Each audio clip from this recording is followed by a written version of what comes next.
안녕하십니까? 건국대학교 글로컬 캠퍼스 AI융합연구센터 학부연구생 정청환입니다. 이번에 발표할 논문은 Greenboost Fine-Tuning Text Image Diffusion Models for Subject-Driven Generation입니다. 이 논문은 구글 리서치와 보스턴 대학교 소속 연구진들이 공동으로 연구하여 발표한 것이며 CBPR 2023에서 학생부문 장려상을 수상한 논문입니다. 발표는 논문에 적힌 순서와 동일하게 연구 배경을 다루는 인트로덕션, 기존 연구와의 차이점을 나타내는 related work, 방법론을 제안하는 methods, 그리고 실험 결과 experiments와 결론 conclusion 순으로 진행하겠습니다. 먼저 연구 배경입니다.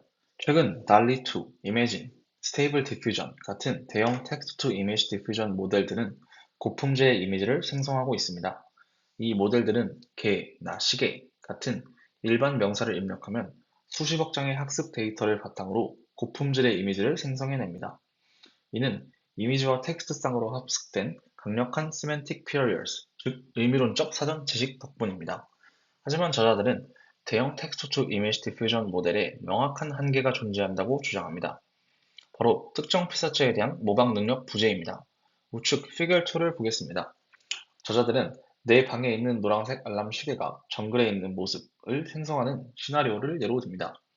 기존 모델에 노란색 시계를 입력하면 모델은 사전 학습 데이터에 있는 수만 가지 노란 시계 중 하나를 생성할 뿐 실제 피사체의 고유한 특징을 재현하지 못한다고 주장합니다. 논문에서 저자들은 모델의 표현력에 한계가 있기 때문이라고 말합니다. 아무리 텍스트를 상세하게 묘사해 입력하더라도 모델은 특정 피사체 자체가 아닌 해당 클래스의 바리에이션, 즉 변형된 이미지만을 생성하는 뿐이라는 것입니다. 텍스트 정보를 텍스트와 시각 정보가 매핑된 공간인 Language Vision Space에 인베딩하는 방식만으로는 모델이 본 적 없는 피사체의 구체적인 외형을 정확히 재구성할 수 없다는 것이 저자들의 주장입니다.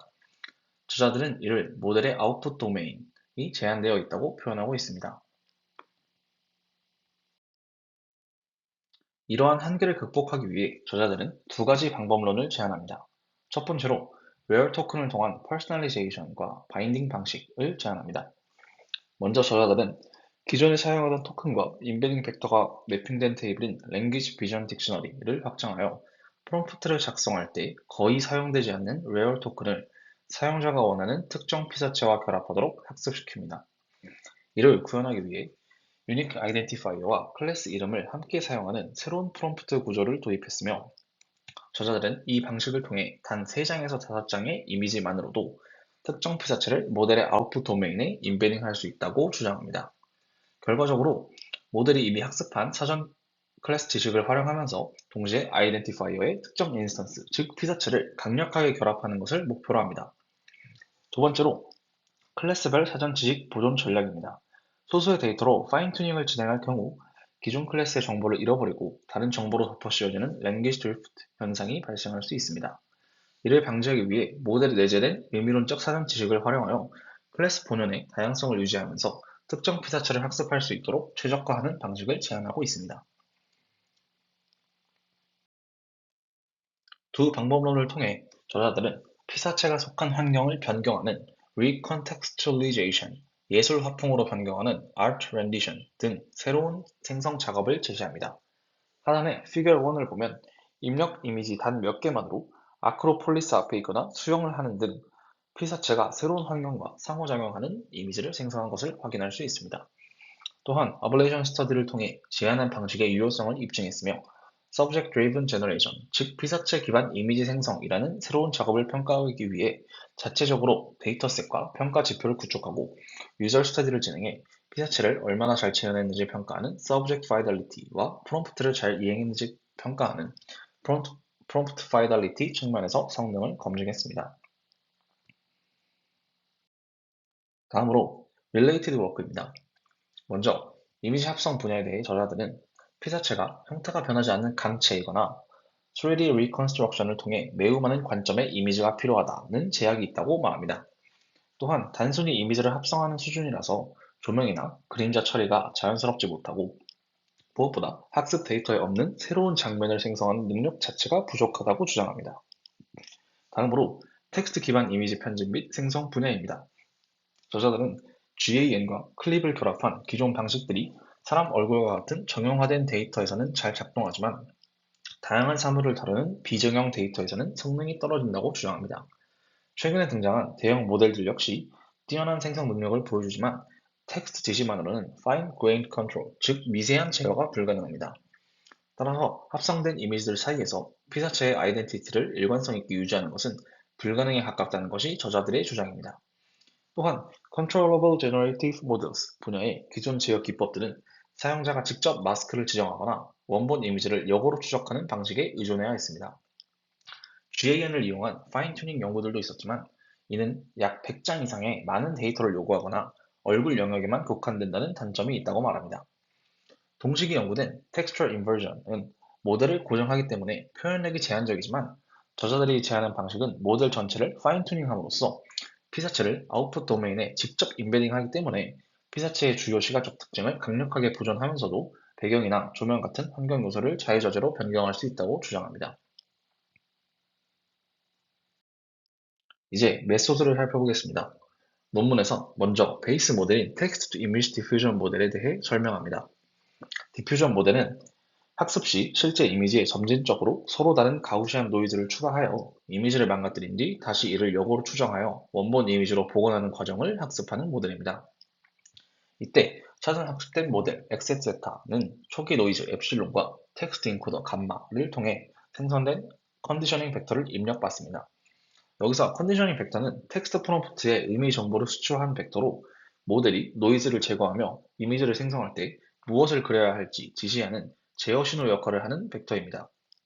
이 벡터 C가 사용자가 입력한 텍스트 프롬프트의 정보를 담고 있습니다. 저자들은 이 학습 과정을 아래 수식인 Scared Error Loss, 제곱 오차 손실 함수로 정의합니다. 아래 수식을 살펴보면 알파 t, 시그마 t는 시간 t에 따라 노이즈의 양을 조절하는 노이즈 스케줄과 샘플 이미지의 품질을 결정하는 변수이고 각각 x와 엡실론에 곱한 것이 이미지를 망가뜨리는 과정을 수식화한 것입니다. 이를 컨디셔닝 팩터 C와 함께 모델에 넣은 x세타 괄호식이 모델에 의해 복원된 이미지를 의미하고 x는 정답이 되는 원본 이미지 ground truth를 의미합니다. 이후 둘의 벡터값 차이를 계산하고 제곱한 뒤 시간에 따른 가중치인 wt를 곱해 평균을 구합니다. 즉, 이 수식은 모델의 사전 지식을 보존하면서 샘플 이미지와 생성한 이미지 간의 차이를 최소화하는 방향으로 학습된다는 것을 의미합니다. 논문에선 새로운 프롬프트 설계 방식을 제안합니다. 기존에 단순히 a class noun이라고 입력하던 방식 대신 a identifier class noun이라는 새로운 형태의 프롬프트 구조를 제안합니다. 여기서 class noun은 예를 들어 프롬프트로 a dog를 입력했을 때 모델이 해당 카테고리의 사전 지식에 접근하는 방식입니다. 저자들은 클래스 나운의 사용이 필수적이라고 주장합니다. dog와 같은 클래스명을 함께 사용해야 모델이 이미 학습한 해당 클래스에 대한 사전 지식을 특정 피사체와 바인딩할 수 있기 때문입니다.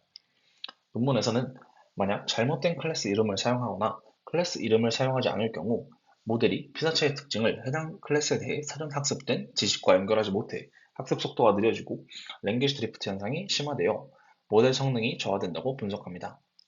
다음은 Rare Token Identifiers 방식을 제안합니다. 저자들은 아이덴티파이어를 선택할 때 unique나 special 같은 흔한 영단어를 사용하는 것은 부적절하다고 주장합니다. 이런 자주 사용되는 단어들은 모델 내에서 이미 강한 사전 지식을 가지고 있어 이를 다시 사용자가 입력한 새로운 피사체와 re-entangle 하는 과정이 비효율적이기 때문입니다. 또한 무작위 문자열을 생성하는 방식 역시 좋지 않다고 주장합니다. 토크나이저가 무작위 문자열을 의미를 가진 더 작은 문자 단위로 분리할 수 있어 고유한 아이덴티파이어로 기능하기 어렵다는 것입니다. 따라서 저자들은 기존 방식을 역으로 수행하는 방식을 제안합니다.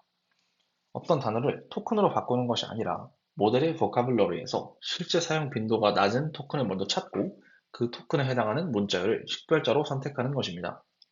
여기서 모든 토큰의 전체 집합을 vocabulary라고 표현하고 있습니다. 촬영 결과 T5XXL 토커나이저 기준으로 토큰 아이디가 5,000번에서 10,000번 사이에 있는 희귀한 토큰을 1개에서 3개 정도 조합하여 사용할 때 가장 좋은 성능을 보였다고 보고하고 있습니다. 토큰 아이디는 보카블러리 내에서 각 토큰을 모델이 관리할 수 있도록 할당된 인덱스를 의미합니다. 저자들은 레어할 토큰을 사용해 특정 피사체의 고유한 아이덴티티를 모델에 결합하는 것을 personalization이라고 정의합니다. 다음으로 저자들은 모델 전체를 입력된 몇 개의 이미지로 퓨샷 파인튜닝 할 때 랭귀지 드리프트와 오버피팅으로 인한 아웃풋 다이버시티 감소 문제가 발생한다고 말합니다. 아웃풋 다이버시티는 모델이 소량의 입력 데이터에 과적합되어 피사체의 포즈나 구도가 입력 이미지와 동일하게 고정되는 현상입니다. 이를 해결하기 위해 새로운 손실 함수인 Autogeneous Class Specific Period Preservation Loss를 제안합니다. 우측 피겨 3를 보면 학습 전 모델을 고정하고 사전 지식으로 입력된 이미지에 해당하는 클래스 이름의 샘플 이미지를 생성합니다. 이후 입력 이미지에는 rare token v를 사용한 a vdog라는 프롬프트로 학습을 진행하는데 이때 손실을 reconstruction loss라고 정의합니다. 동시에 학습 전 생성한 샘플 이미지에는 a dog라는 프롬프트를 사용해서 학습을 진행하고 이때 손실을 period preservation loss라고 정의합니다. 이후 샘플 이미지와 입력된 특정 피사체 이미지를 1대1로 대응시켜 모델을 학습합니다. 이는 모델이 dog라는 클래스에 대해 이미 알고 있는 사전 지식을 보존하는 과정입니다. 최종적으로 아래 수식 2와 같이 reconstruction loss와 period preservation loss에 람다의 비율만큼 곱한 값을 더한 기대값 평균으로 모델의 가중치를 업데이트합니다. 람다는 두 로스 사이에 균형을 맞추는 가중치인데 람다가 1일 때 높은 파이덜리티를 달성했다고 말합니다. 따라서 저자들은 모델이 특정 피사체에 관한 정보도 학습하면서 클래스에 관한 사전 지식도 잊지 않게 해 랭귀지 드리프트 문제를 해결하고 아웃풋 다이버시티를 확보할 수 있었다고 주장합니다. 다음은 experiments입니다. 저자들은 본 논문에서 Subject Driven Generation 방식을 최초로 제안했기 때문에 평가를 위한 적절한 데이터셋이 존재하지 않았다고 주장합니다. 따라서 저자들은 우측 피겨 5에서 볼 수 있듯 30개의 피사체로 구성된 드림부스 데이터셋을 직접 구축했고 이는 다양한 조명 환경과 배경에서 촬영된 이미지가 포함되어 있어 모델의 능력을 검증하기 적합하다고 주장합니다. 저자들은 기존 평가 지표 클립I는 동일한 클래스의 다른 객체들을 구별하는 능력이 부족하기 때문에 다이노라는 새로운 지표를 제안합니다. 다이노는 같은 클래스 내 객체 간 미세한 차이를 더 잘 구별하기 때문에 피사체의 고유한 시각적 특징을 얼마나 정확하게 보존했는지를 나타내는 Subject Fidelity 측정에 적합하다고 주장합니다. 또한 생성된 이미지가 텍스트 프롬프트를 얼마나 잘 반영하는지를 나타내는 Prompt Fidelity를 측정하기 위해 clip-T 지표를 사용했으며 해당 정략적 지표들이 실제 사람의 인식과 얼마나 일치하는지 검증하기 위해 유저 스터디를 진행했다고 말합니다. 우측 하단 테이블 1을 보겠습니다. Real Images는 동일한 피사체를 서로 다른 각도, 조명, 포즈에서 찍은 이미지들끼리 비교했을 때 Subject Fidelity 점수를 의미합니다. 레인보스를 보면 각 지표에서 높은 점수를 기록하며 원본 피사체의 모습을 잘 재현했음을 확인할 수 있습니다. 비교 실험 결과에서 저자들은 기존 모델인 달리2나 이미지는 텍스트 프롬프트만으로 피사체의 외형을 재현하는 데 실패했으며 유사한 변형만은 생성한다고 주장합니다. 또한 피겨 4에 나와 있듯 모델의 가중치를 고정한 채 최적화된 인베딩 벡터를 찾는 방식인 texture inversion은 배경과 피사체가 서로 엉키거나 피사체를 디테일하게 표현하는 능력이 부족하다고 주장합니다. 반면 드림부스는 입력된 피사체를 고유의 특징을 유지하면서도 새로운 컨텍스트에 자연스럽게 합성함과 동시에 테이블 2에 나와 있듯 사용자 평가에서도 압도적인 선호도를 보였다고 입증했습니다. 저자들은 각 요소들이 모델 성능에 미치는 영향을 검증하기 위해 어블레이션 스터디를 진행했습니다.